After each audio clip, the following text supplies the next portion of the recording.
This has led to mountains of experience data flowing into organizations. This is where Qualtrics comes in. Business succeeds or they fail based on the experience they deliver to you personally. What Qualtrics does is we enable companies to be able to create, monitor, and manage every experience on a single platform. Experience management is becoming as critical to business success as any CRM or HR system. Customers believe that XM will play the biggest role in determining which companies succeed and fail. The ability to be able to understand the feelings, the emotions of your customers and your employees towards how you run your business and towards how that affects your brand is just golden. There's some magical things that you can start to do.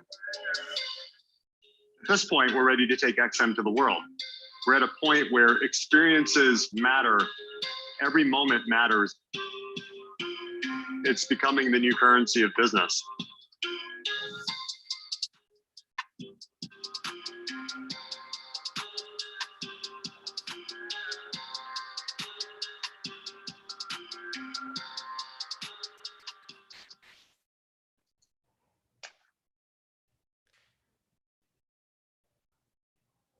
Well, hello and welcome to everyone. Thank you so much for joining us for this session. My name is Julia LaRoche and I am a correspondent for Yahoo Finance. And I'm pleased to bring to you this discussion with Qualtrics CEO Zig Serafin. We will be discussing lessons in scale, building the foundation for high growth. I think this will be a very interesting conversation. And I encourage all of you in the audience to please submit questions throughout this discussion. We will save some time at the end for Q&A. So Zig, it is great to be with you. So thank you so much for joining us today. It's a pleasure to be with you as well, Julia, and everyone. Just a big shout out. Hello. I hope everyone's having a great day. Looking forward to this. I am too. So the video we were just seeing is giving a nice overview of Qualtrics, experience management, the new category that you all defined.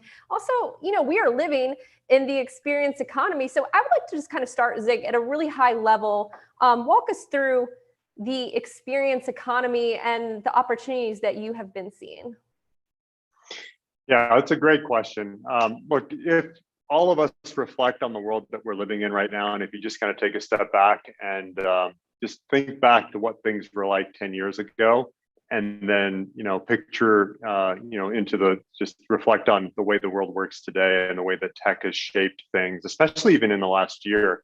But every organization, every company in the world is going through what you can think of as an experience transformation.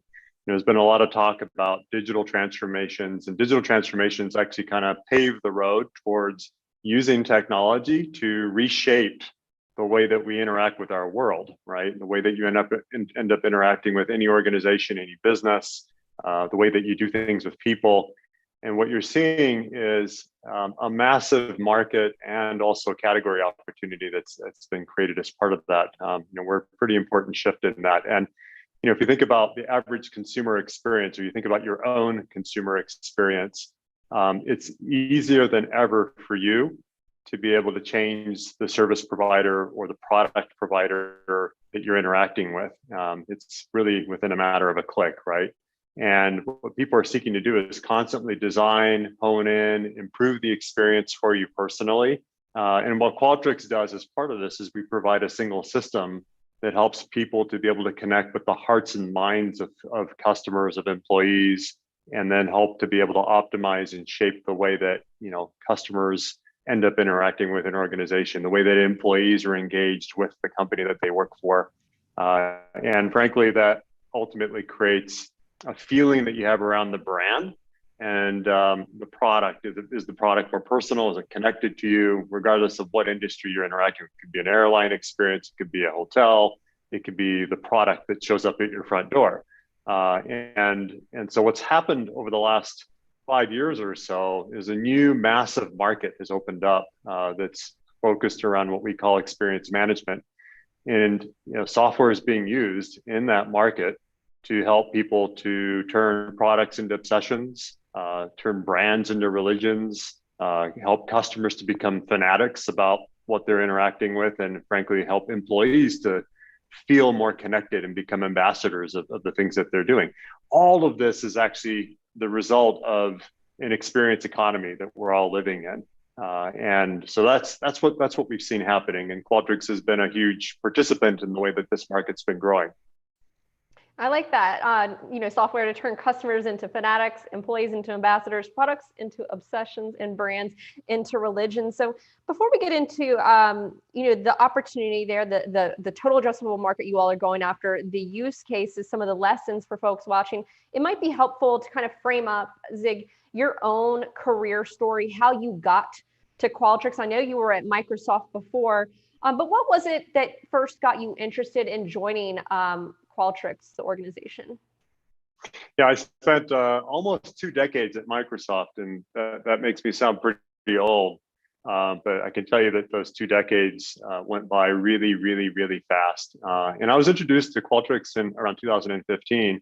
But before I go into like what pulled me into Qualtrics, what kept me at what I did at Microsoft is we spent a lot of time, and I personally spent a lot of time working on new category creating technologies, ways of reshaping the way that we view our world and the way that we interact.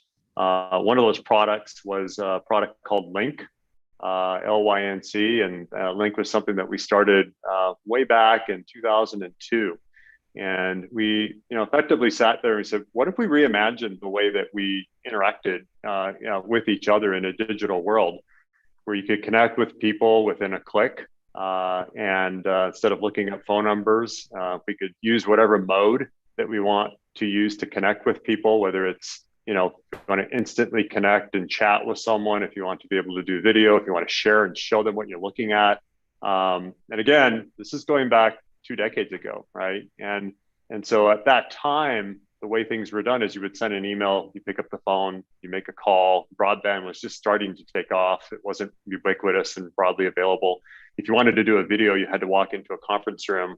If you wanted to do an audio conference, you had to call into a phone number and then hope that maybe you got an operator to assist you to get into that call, or maybe there's a 4-digit string or 10-digit string that you had to use to be able to connect. So things were all disconnected, and we imagined a world where it would be much more people-centric.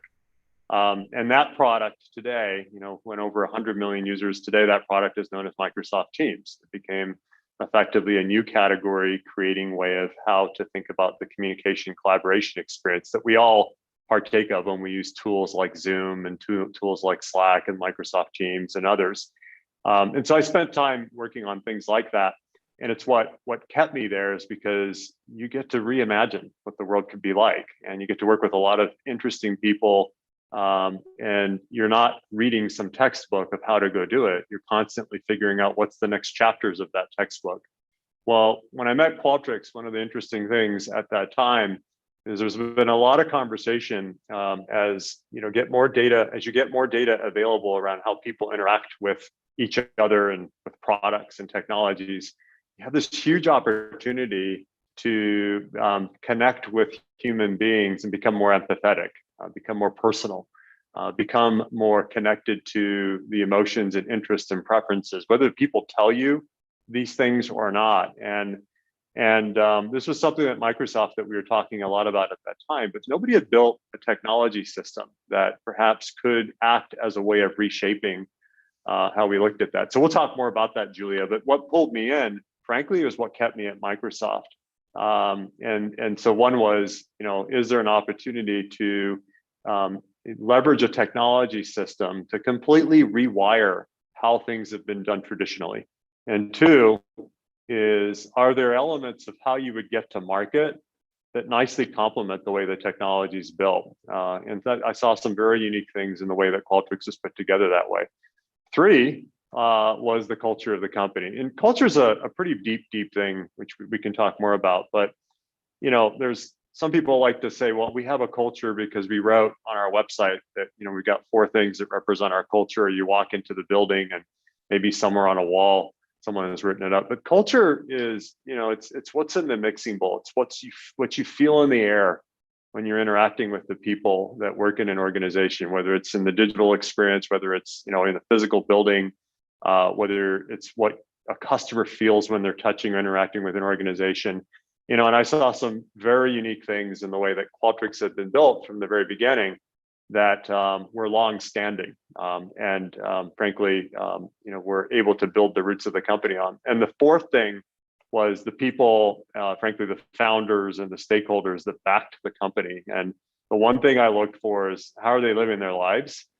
And do you see the culture of the company in the way that those people are conducting themselves within the organization, within the business, but outside of the company as well? And it's a combination of those things that I saw is a really cool sort of consistent pattern as I got to know Qualtrics. And I got to know Qualtrics over a period of about a year, and took my time. I wasn't looking to leave Microsoft because I loved Microsoft, I still love Microsoft. But what kept me there is, frankly, what also pulled me into what I saw with Qualtrics. And so that was the beginning of my story. And I came into the company as an individual contributor to the company. Ryan Smith, who is the co-founder of the company, he and Jared Smith had started the company. And I was going to partner up with them and help them to build the next major chapters of this company. And so effectively, I said, look, let's partner up.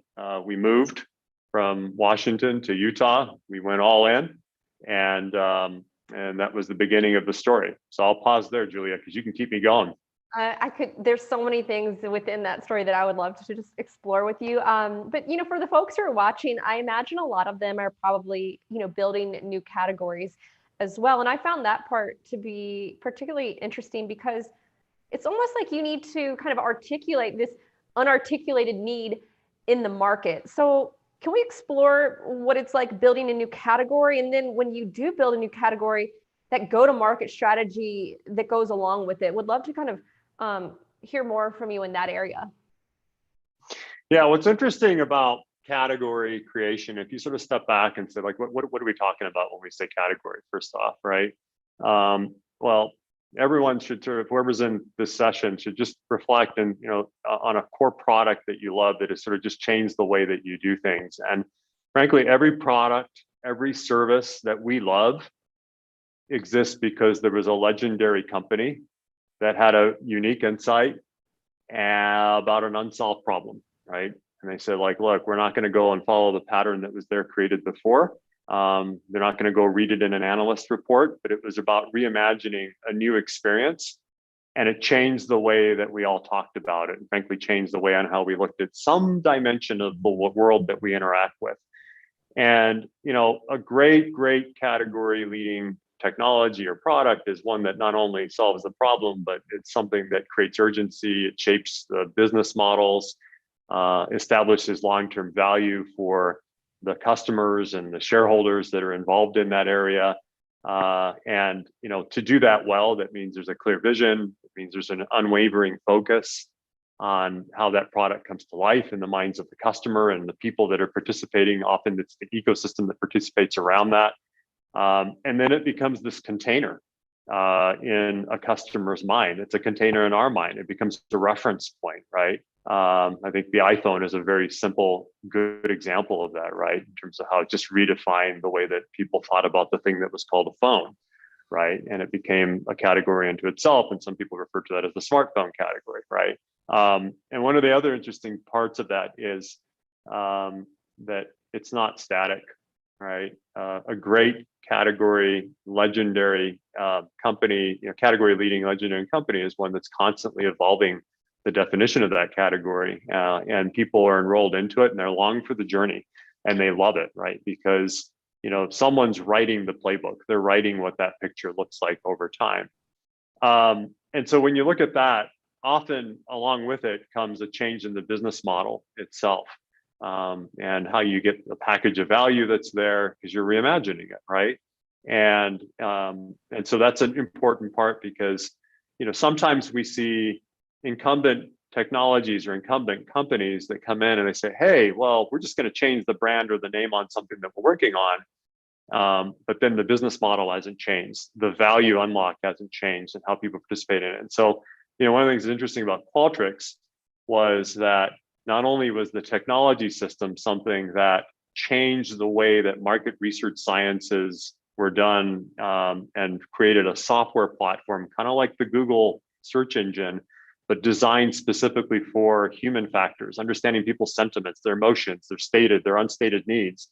And then at scale, unlocking the utility of that across many different departments inside companies and organizations. And in doing so, reallocating the budgets that were traditionally used for, and I'm talking huge budgets that were used for, putting out a study through a market researcher, for example, or, for instance, changing the way or the decision-making cycle of what it takes to be able to attract customers and better launch a product that might be successful in the market. So, usually new category leading companies and category leading products end up reallocating or dislocating budgets that may have existed in other pockets and corners. And all of a sudden there's a new budget pool that's been created and everybody kind of starts running towards that market, right?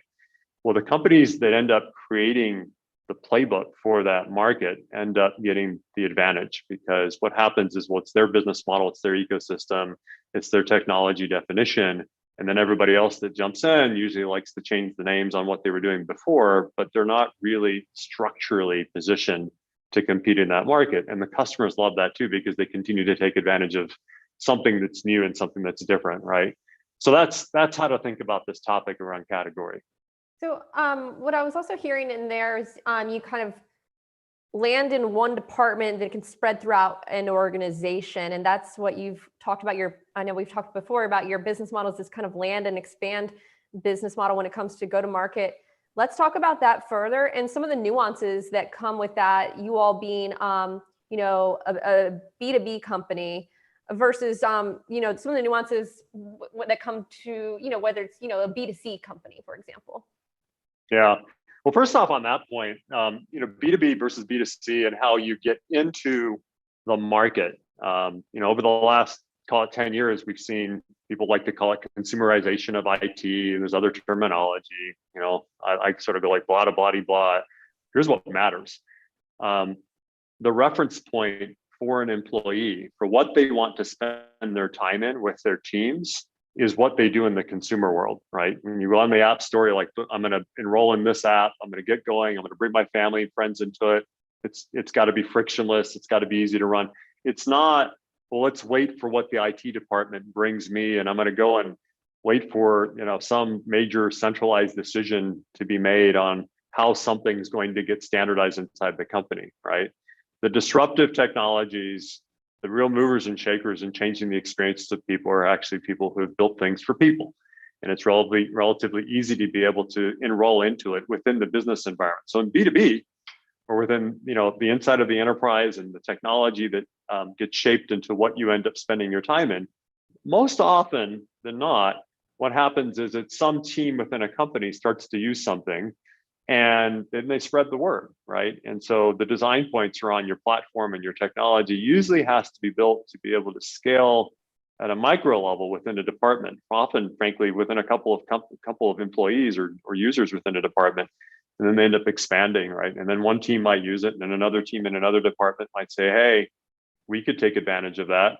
So one of the things that's interesting in this is that your go-to-market has to be set up. Your sales system, your online sales approach, the way that you end up attracting and acquiring customers digitally, all of these things have to be designed to be able to scale at that micro unit level. But at the same time, to your point about land and expand, is that might be the landing point. You have to have the ability to gracefully expand, and not only to the other departments, but if someone says, I'd like to be able to standardize within the company, your go-to-market engine needs to also accommodate that. And these are really, really, really hard problems.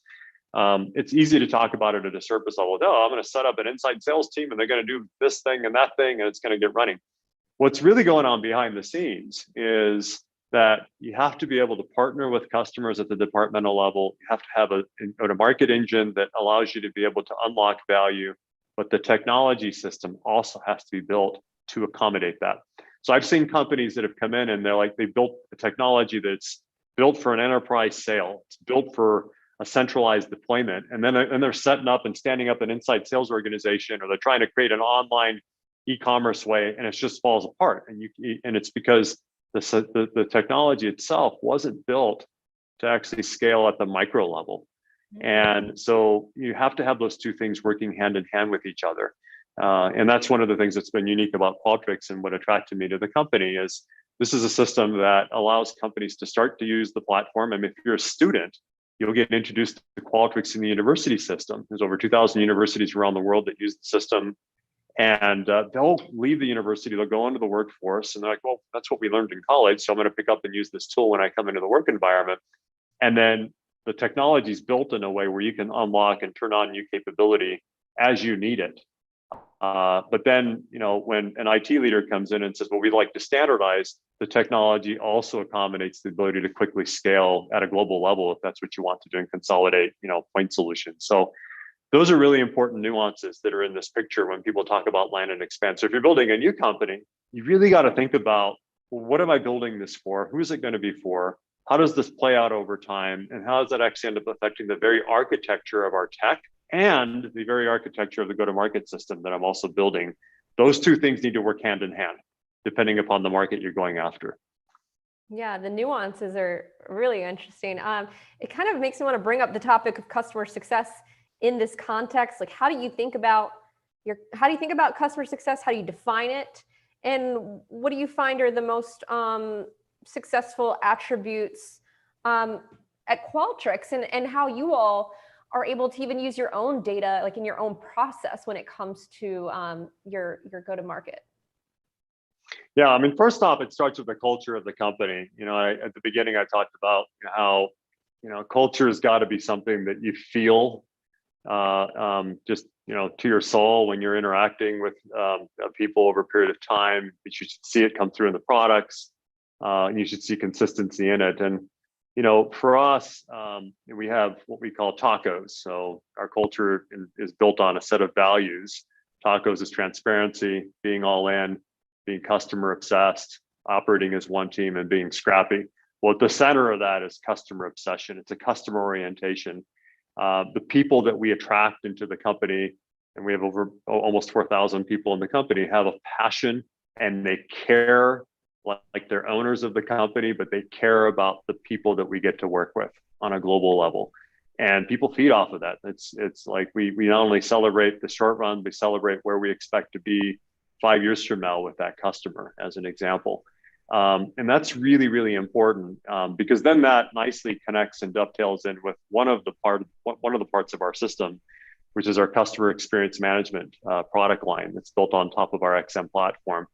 And in a very simple way, at the end of the day, we help customers find and keep their customers for the long run. And we have the ability to predict what's important to people over long periods of time, because we help customers to be able to become more personal with their own customers. Not every customer is the same.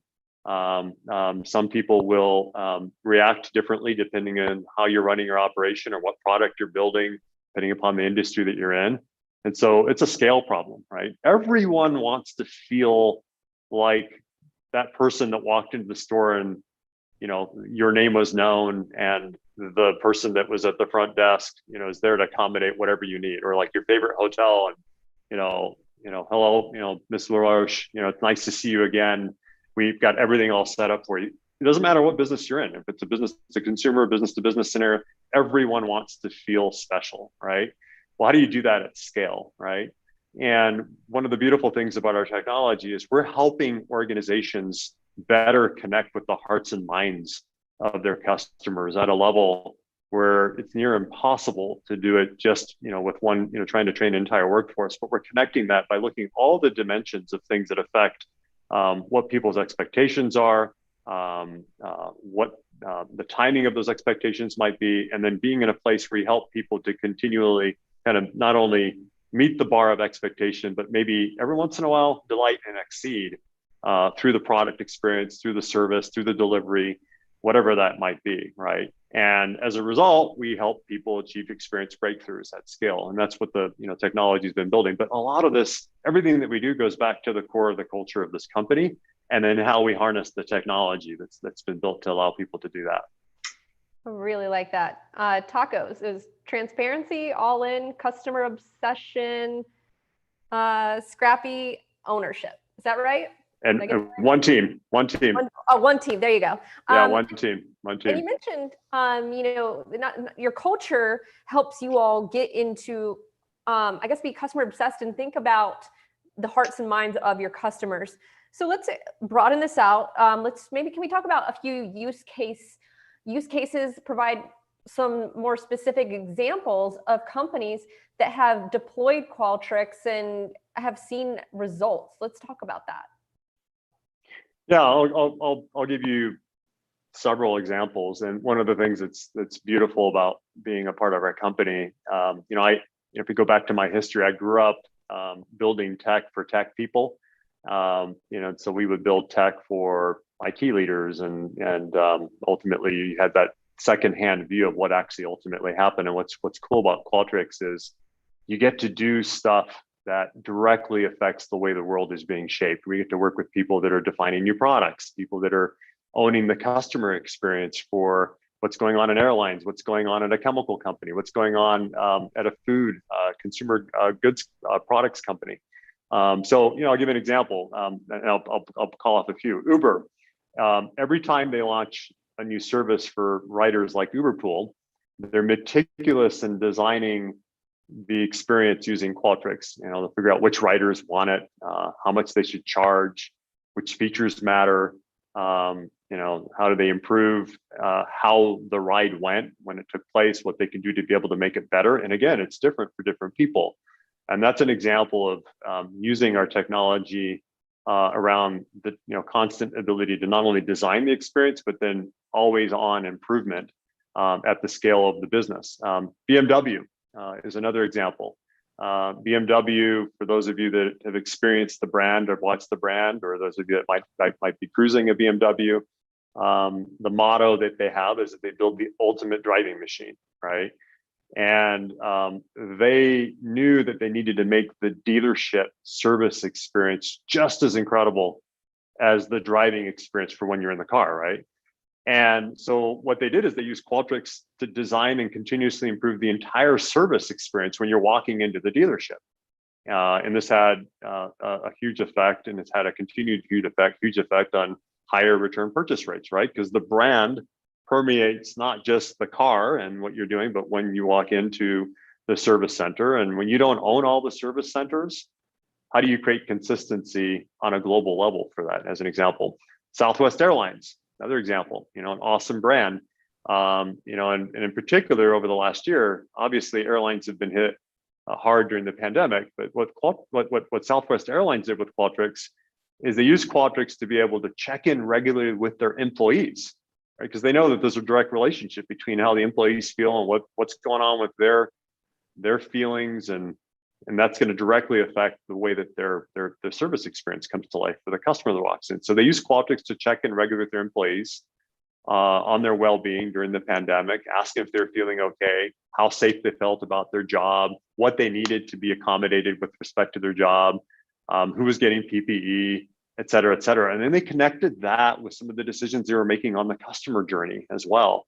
And so this relationship between what's going on with employees and customer, and the ability to use a single system to essentially calibrate that. I'll give you one more. Chobani, so one of the best innovators in the food category. It's also interesting. Like, they've changed how you think about the yogurt eating experience, right? And so they have been releasing new products faster than anyone in that space. They use Qualtrics to design specific experiences like packaging, flavors, by the way, which vary across different markets, different parts of the world, shaping their advertising with the consumer to make sure that they get it right, and then following up and keeping track of what's taking place. And so this is using solicited, unsolicited data. It's important that once you get that data, that you're acting on it, because if you act on it, guess what? You're building a relationship with your fans, effectively, with your customers. And it creates this beautiful virtuous cycle. Like, when we love a brand and we're willing to tell the brand what we like and don't like, and the brand does something about it, guess what? We continue to enroll and engage. In fact, we become advocates of that brand. So these are some quick examples, Julia, and there's many, many, many others. We've got over 13,500 customers today using our platform. Wow. And I also noticed from the latest earnings call, just the incredible amount of retention that you all have. So it seems to me like your customers obviously see the value in what you all are providing. And we were talking at the top of this conversation about this huge opportunity in experience management. I think it's a $60 billion, correct me if I'm wrong, it's a $60 billion total addressable market. Where are we in terms of like that market and what you've begun to scratch on that surface? And what is it that really works when it comes to penetrating that TAM? Yeah, interesting data point is one of the things I didn't talk about is the history of Qualtrics. But when I came into the company in 2016, it was a much smaller market. But what we were doing is harnessing this engine that had been built over a decade, cloud native system, designed. As I use the analogy, it's a high scale, highly configurable platform, somewhat comparable to some of the world's most disruptive other technologies in other categories, like the Google search engine and what that did for search. You've seen Qualtrics do that for experience management. But back then it was still sort of an eye of what could be possible with this. Well, in 2018, Qualtrics was about to go public, and we were acquired by SAP for $8 billion, one of the largest enterprise software tech acquisitions at that time. And the addressable market at that time was about $48 billion. 2 years later, it's about $60 billion. And what's driving that market is that we're seeing, as I talked earlier about categories, we're seeing a reallocation and sort of a dislocation of other categories of how dollars have been spent starting to come together. On the one hand, it's how people end up designing new experiences, right? So whether it's product ideation, innovation, testing, optimization, consumer research, it's a multi-billion-dollar space of dollars that are spent in that world, and it's largely consulting oriented, okay, on a global level. And what's happening in that space is technology is starting to reshape it. And the reason why is that customers want control of their data. Second, timing and speed matters, right? A ton. And so this idea that you can actually go and connect with a group of customers or understand your market and then be able to ideate faster, launch products more quickly, or maybe change the way that your delivery routes work or the way that the operation works and how that affects your customers or how your supply chain is set up. That world is getting rewired, and you have to have tech that is actually acting more, in a real-time nature. And the speed of making decisions really, really matters. The second area that's actually playing in is this idea of what you would think of as ongoing improvement and engagement with customers. And if you think about that world, for the last 20 years, if you look at the evolution of different software spaces, you've had CRM, right? What's CRM? CRM is a way for a sales rep to put information in around how they think about what their customers want to go do next, or what's going on with their customers and what you're going to sell them next. Okay. Marketing automation systems, right? That's about putting in at scale a bunch of data, a bunch of contacts, and then running a campaign and getting people to opt into it, right? And hopefully you've been able to tune it in, given what you've learned about previous opt-in patterns and what works and what doesn't, right? But so it's a way of sort of trying to figure out what people are saying, and what they might be willing to do or not do given historical behavior patterns.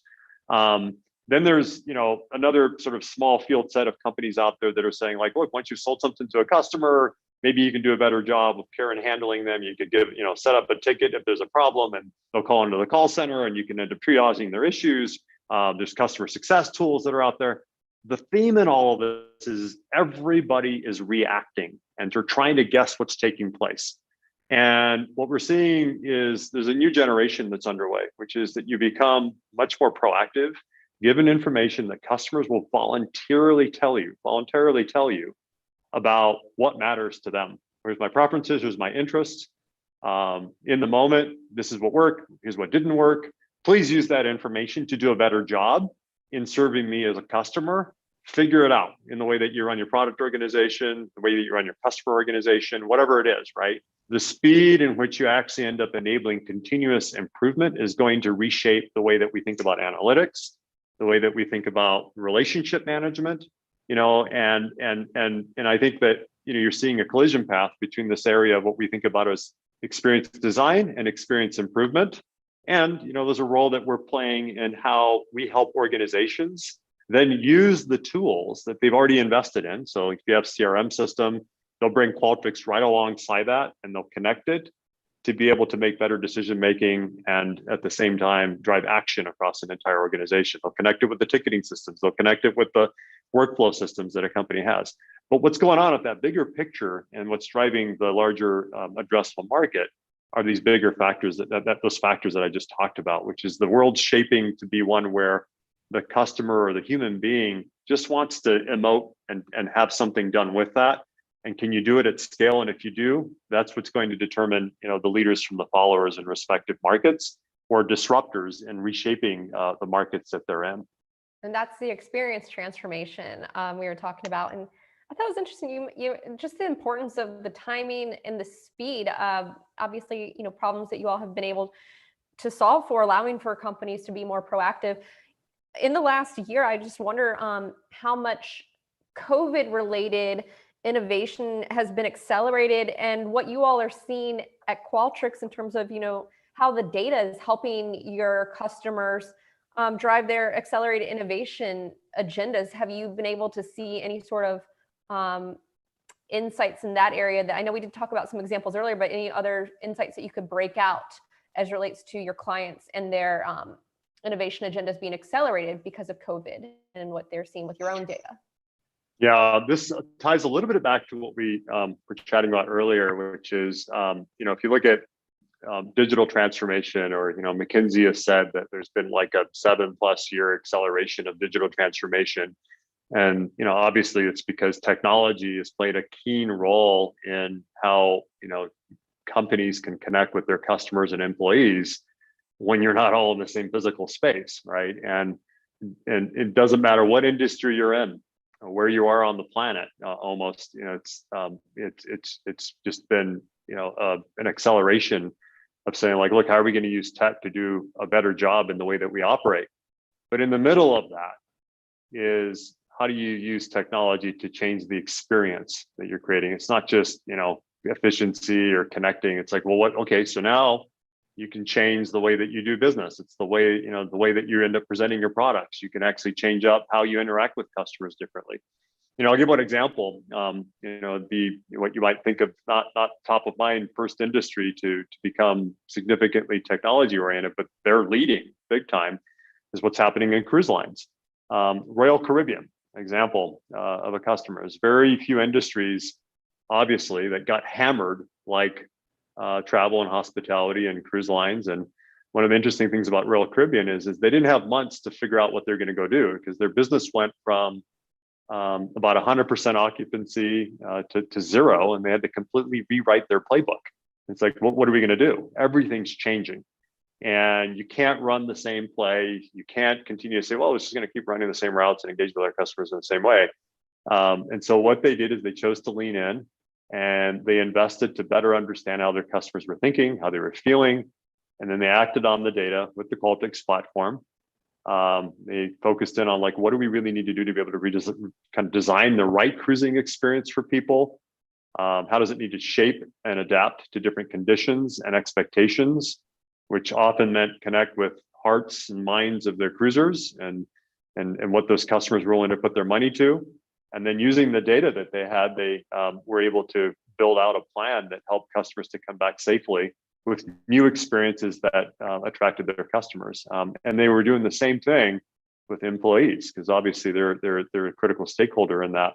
Look, if you pop up and look at the bigger picture, it doesn't matter what industry you're in, people are rewriting the playbook that they're in, okay? And the first place that starts with is employees. If you can't engage your employees productively and effectively, you're gonna have a really hard time maintaining your culture, or maybe properly adapting your culture and reshaping it, given the new reality of what it's going to take for you to be able to keep your talent, attract the talent that you want, the places that you're going to end up operating in. And there's a huge role of technology and how that gets redefined.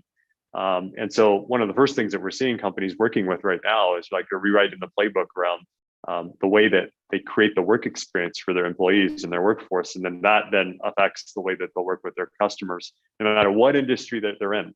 What's the experience for digital? What's the experience for mixed mode, hybrid, flexible working environments. What's the physical space going to be like, right? And so, Qualtrics, our platform, is playing a beautiful role in helping people to figure that part out, in addition to, dealing with some of the other issues that some, organizations, industries have, depending on the market that they're in. So that's what we see happening. Yeah, and certainly no one had a pandemic playbook, and we are rewriting it. And you bring up some really important points about future of work. Any specifics? I mean, you don't have to name names or anything, but what do you kind of see just broad-based, how people want to work in the future? Is there a consensus out there? Are things pretty mixed when it comes to the future of work? What are you gleaning from the data? Well, I would say across, this is just customers that are using our platform across industries. People are, sort of come to the reality that the world has changed. It's not going to go back to the old way of doing things. There is a new playbook that's being written within every single company and industry. They're just at different stages, perhaps, in that process. What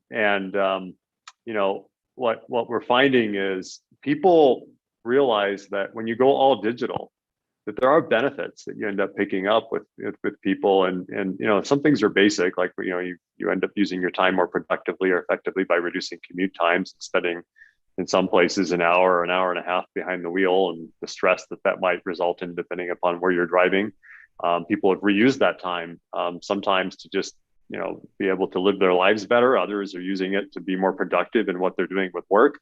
But the other thing that what we're also finding is, when you're in the digital experience, not only can you be more productive, but people also end up with a better seat at the table. When you're in a mixed mode hybrid world where maybe some people are remote, calling into a conference room, or even when you're in a physical space and you go into a conference room that's got a long conference table, it's not so easy to actually have every voice heard. You have people, we all have different backgrounds, we all communicate differently.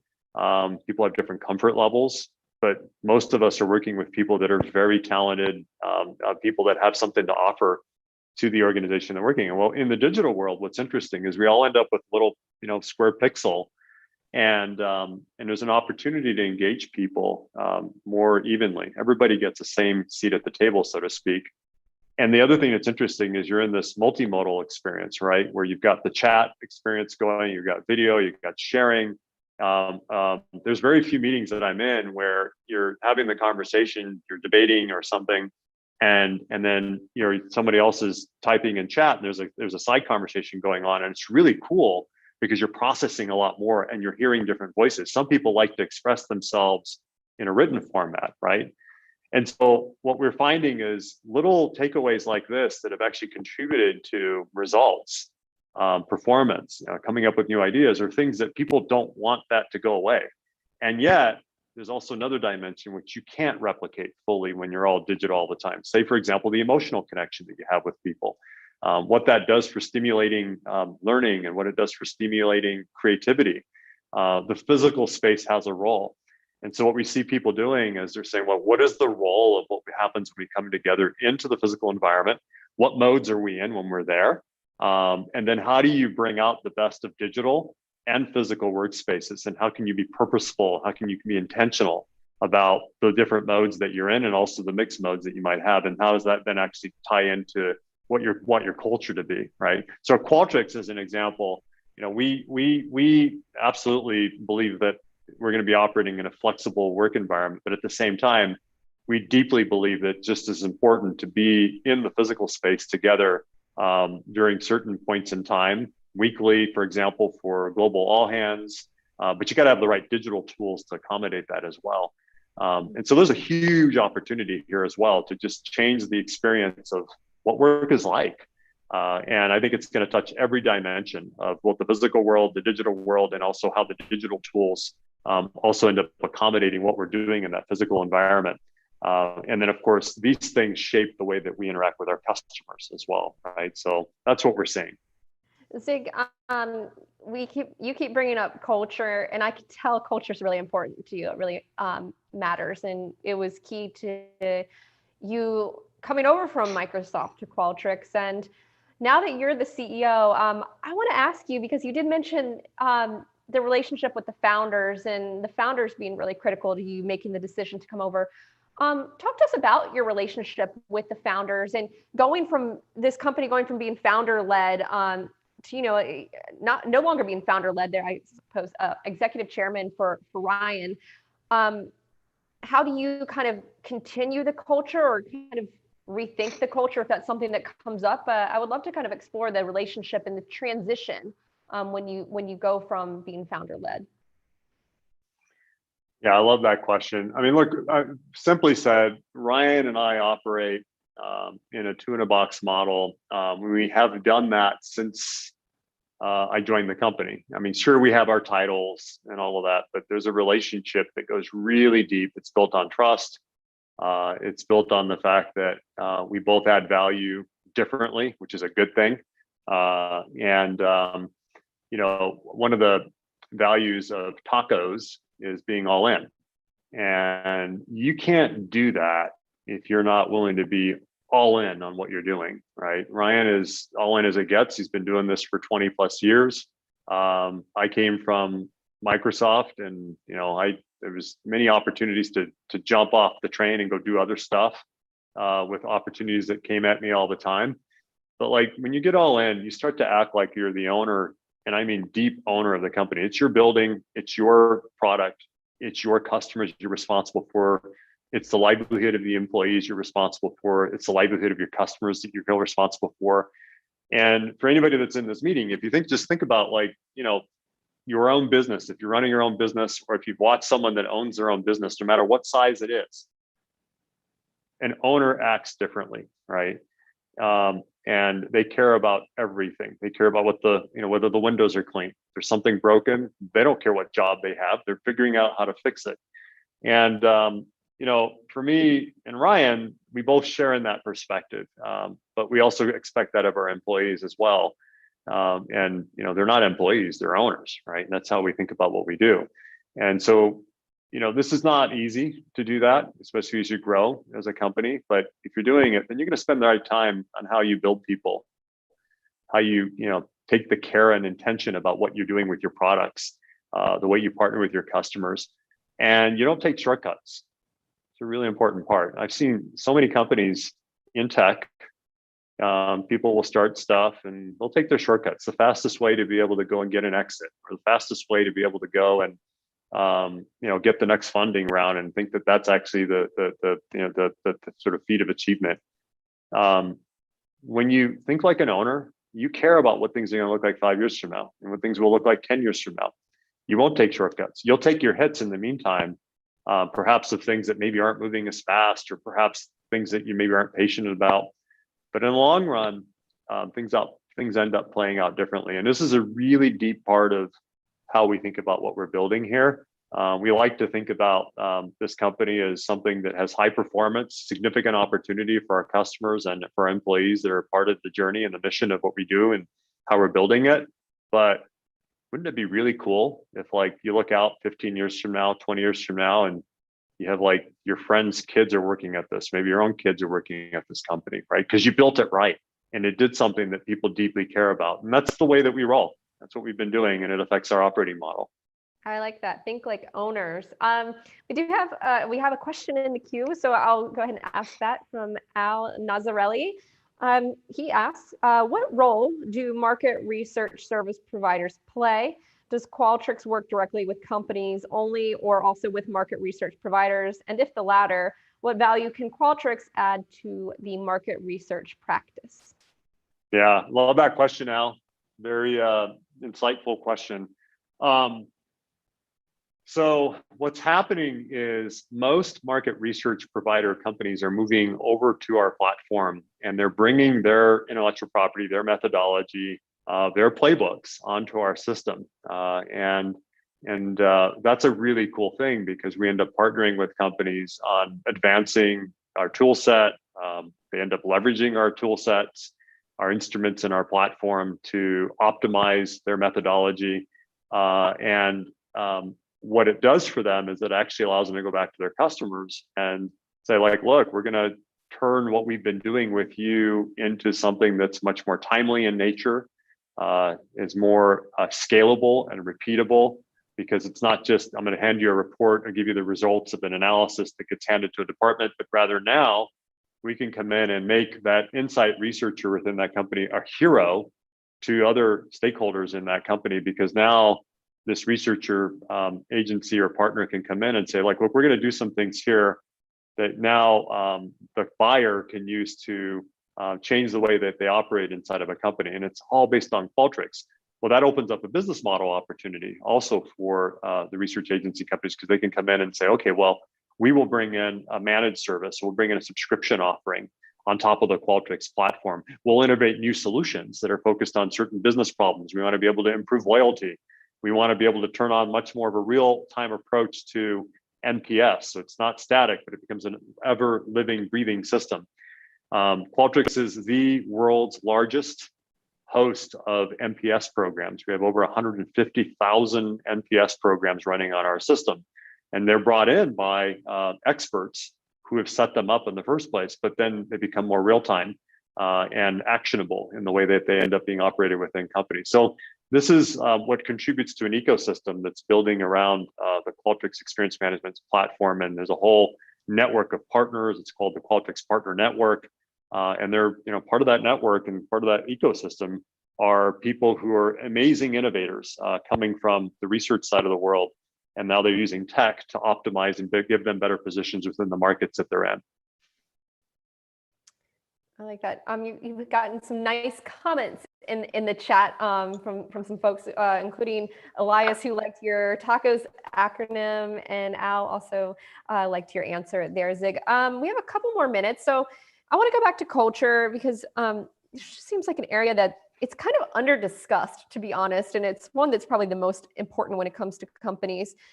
How do you all use your own data from experience management to drive culture? And what do you think when it comes to culture? What is the most important thing when it comes to making sure it stays intact, so you don't have cracks in your culture? And when you do find that there are moments of I think maybe it comes up inevitably in every company, when you find moments when people might not be happy, how do you kind of repair that or repair trust? I don't know if that's ever something that's come up, but I just imagine culture being such a critical part to business. So how do you use your own data to inform it, drive it, that sort of thing? Trust is something that you get to earn over time with people. If you think about, our personal relationships in life, right? Trust gets broken or gets built depending upon our behavior over long periods of time, right? And behavior is a function of the actions that you've taken. And so how we act, how we engage, either you're filling the cup or you're emptying the cup, right? You just constantly, it's something that we have an opportunity to do every single day. Well, if you think about this from an organization perspective, and you think about a team or an employee base, there are things that are on people's minds, beliefs, emotions, stuff that might be happening in their community. There may be injustices that they're seeing within their community. There may be a relationship they have with a manager that may not be a good manager, might be a great manager. And these are powerful inputs of data that if you act on it in a timely manner, it creates what we think of as a digital open door. It's like in the old world where like, yeah, I've got an open door policy. Come into my office, talk to me anytime you want. Well, it's a really hard thing to do as things scale and you've got other tools and input mechanisms. So what we do inside our own company and what customers do with our platform is they enable everything I just described using our employee experience system. And it's a set of products, a whole product portfolio. It's the market leading platform today that has allowed companies and HR leaders and leaders and leaders of teams around the world, especially at large companies, to come in and use our system to tap into the hearts and minds of their employees and create trust, build relationships, make it something that's much more a part of the, call it, ongoing rhythm and heartbeat of how an organization operates. And it's different too, depending upon where you are in a team and where you are in your tenure and what your milestone might be in your career. Maybe you just got promoted and you're working on your next gig, or you're working on a really hard project and stuff ain't going really well and you need help and no one would know this. Maybe your manager might know, but you'd be a hard problem to actually end up affecting at scale if you've got, let's say, 500 people that are feeling the same thing. And so building trust at scale through connecting with people, especially the hearts and minds of people, and shaping the employee experience to create a differentiating advantage is what we help people do. So that's one important answer to your question. But I'm going to hit another thing, which is like just looking at Qualtrics. There's a bar that you end up setting around how you want to maintain what you're doing as you grow. You know, when I joined the company, we're about 1,100 people, and the company had already been growing very quickly. I think they're growing at 50% a year already at that point. Today, we're 4,000 employees. We're at 30 different offices around the world, and we continue to be a high growth company. And we fortunately are hiring some of the best of talent from different industries, and people want to be a part of what we're doing. But you have to maintain hiring practices where you hold the bar. That bar is so easy to deviate from as you expand, and it's so easy to lose sight of, you know, the core principles that got you to where you are when you were a lot smaller. And so how do you measure that? How do you test that as you're looking at new people that you might end up hiring? But then when you brought people in, how do you maintain the empowerment and trust that you end up building with people and then have them live the culture as well, right? We're a scrappy culture. That means frugality matters. That means speed matters. We're also about one team. It's not about one person's ego, right? It's humility matters as well. Empathy matters in the way that we work with customers, and being hungry matters, right? That's part of being, being scrappy as well. And so what are the things that you see with the people that are coming into the company that at the end of the day, it's back to what we were talking about, is like, they're going to be owners, like if you're an owner, you're going to see characteristics like that of people. And then do people spend their time more on what's going on inside the company or what's going on outside the company? I like outside in focused people as opposed to inward focused people. Inward focused people, they care about like who said what about whom inside of an organization, or like building more process gobbledygook inside of a company. Outward focused, outside in focused people, they care about what it takes to be able to drive action that supports a customer. And that's it. That's all they care about. And then they will get, and they'll mow down anything that gets in the way of that in order to support customers and do what's right. And so these are elements that you try to keep intact as you're growing, and how you end up executing that go along with the first part, which is the experience. Well, we have about 90 seconds, and that one might answer this question, but Huda would like to know, how would you determine that a company is successful with developing a productive culture? Well, at the end of the day, we're all measured by the results, right? And so, the easiest thing about that is you say, well, what's happening with the rate of growth of the customers? Are customers expanding, doing more business? And then you have double click on that, you've got supporting metrics. Those companies that use OKRs, we do, you'll look at, for example, productivity metrics that might exist inside of an engineering organization. Usage is a really big one, right? You can talk about productivity all day long and perhaps end up rewarding activity that doesn't yield the result, because activity doesn't matter as much as the outcome matters, right? And so, measuring usage intensity, understanding the why people are doing what they're doing, tells you if you're being productive and whether you're actually going to end up moving the line or the bar that, the public market, if you're a public company, expects from you, which are, what I would call lagging indicators. It's your revenue growth and, your expansion growth. The leading indicators are you doing stuff that matters? Usually you'll find that in your usage behind the products that you're delivering, if you're in the tech space. If you're not in the tech space, there's other similar supportive metrics. Well, Zig Serafin, CEO of Qualtrics, thank you so much for this really awesome and insightful discussion. And for our viewers, our audience today, thank you so much as well for watching. I hope that was an informative session. It certainly was from my vantage point. So thank you to everyone for joining us, and thank you to SaaStr as well for hosting us today. Julia, thank you very much as well. And thanks everyone for joining and for the great questions. We'll see you again.